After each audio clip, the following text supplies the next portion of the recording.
ពីការបង្កើតរបស់ជាមួយនឹងពាក្យរួចហើយចាឥឡូវនេះអ្នកគ្រូនឹងនាំកូនៗទាំងអស់គ្នាទៅ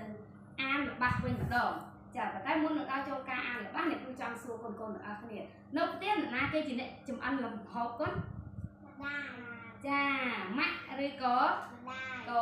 ដាយរបស់យើងចាភាគច្រើនគាត់ចម្អិនលំហូបអីគេគាត់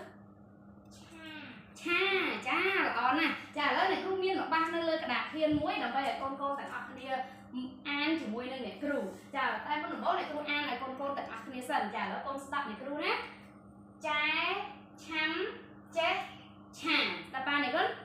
ចាឥឡូវអ្នកគ្រូអានឡើងម្ដងទៀតចែឆាំចេះឆាចាឥឡូវកូនមើលតើកូនបានឃើញពាក្យអ្វីខ្លះនៅក្នុងរបស់ដែលអ្នកគ្រូបានអានអំបញ្ញមិញមកសួស្ដីអូចែឆាំចាចុះសពឃើញពាក្យអីគេគាត់ឃើញពាក្យអីគាត់អូចែឆាំចេះឆាចាឥឡូវអ្នកគ្រូនឹងញែកពាក្យឲ្យកូនទាំងអស់គ្នាចាអញ្ចឹងកូនមើលអ្នកគ្រូនឹងយកfirst ដើម្បីញែកពាក្យទាំងអស់នេះនៅក្នុងបាក់ចាឥឡូវកូនមើលទាំងអស់គ្នាចាអញ្ចឹងពាក្យទី1គឺចែឆាំវាពីរពាក្យតែកាត់នៅក្នុងន័យតែមួយចាពាក្យហ្នឹងគឺចែឆាំចាល្អណាស់ឥឡូវកូនមើលពាក្យមួយទៀតចាមានពាក្យអីគេទៀតគាត់ចេះចាល្អណាស់ចាពាក្យទី3ពាក្យអីគាត់ឆាចាល្អណាស់ចាឥឡូវអ្នកគ្រូឲ្យកូនស្ដាប់អ្នកគ្រូម្ដងទៀតអ្នកគ្រូនឹងអានឲ្យកូនទាំងអស់គ្នាស្ដាប់គឺម្ដងទៀតណាចែឆាំចេះឆាតោះនេះគាត់តោះឥឡូវកូនអានជាមួយនឹងអ្នកគ្រូទាំងអស់គ្នាចែឆាំចេះឆាចាល្អណាស់ឥឡូវកូនអានដោយខ្លួនឯងចែឆាំចេះឆា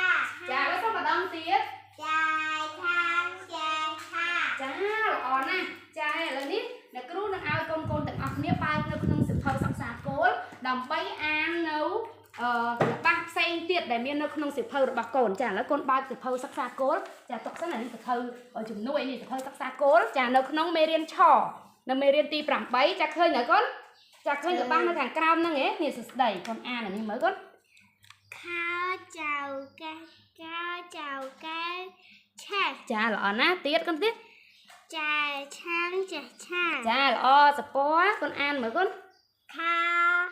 ចៅកែឆាចាចែឆាំចេះឆាចាឥឡូវកូនទុកសៀវភៅមួយឲ្យអានជាដៃគូមើលកូនអាន2នាក់ម្នាក់អ្នកចង្អុលម្នាក់អ្នកអានមើលកូនចាមក2នាក់ដាក់ចិត្តគ្នាមើលកូនចាឥឡូវចិត្តសួស្ដីចង្អុលឲ្យសពអានចាខោចៅកែឆាចាមួយទៀតឆាចែឆាំចេះឆាចាឥឡូវនេះសូមសពចង្អុលឲ្យសួស្ដីអានវិញម្ដងខោចៅកែឆាចែឆាំចេះឆាចាល្អណាស់អរគុណច្រើនទេដៃឲ្យខ្លួនឯងមួយចាអរគុណច្រើនអញ្ចឹងរបៀបនៃការអានរបស់មានតែប៉ុណ្ណឹងចាអញ្ចឹង